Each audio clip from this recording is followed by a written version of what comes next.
Alam mo ba, na ang bawat relasyon ay dumadaan sa 5 mahahalagang bahagi.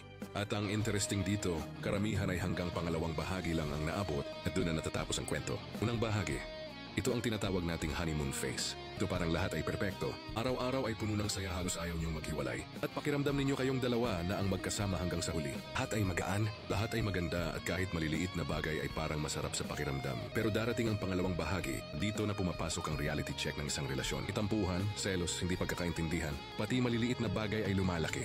At sa puntong ito, ay maraming relasyon ang nasisira. Hindi kinaya, naghiwalay, at ang ending balik na naman sa unang bahagi. Uulit sa parehong cycle. Paulit-ulit lang, ngunit kung malagpasan ninyo ang pangalawang bahagi, darating kayo sa pangatlong bahagi, acceptance.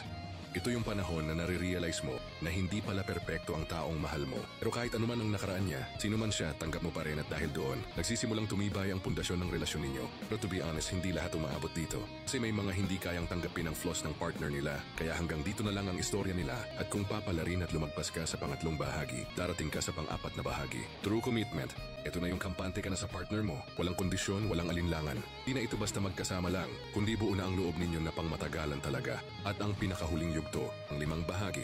Unity, ito yung antas na mas kilala mo na ang partner mo kaysa sa sarili mo. Di na lang basta pagmamahal ang dahilan bakit kayo magkasama. Nandyan na yung araw-araw mong pinipili siya sa lahat ng pagkakataon, sa lahat ng sitwasyon at dito mo masasabi, ito ang tunay na forever.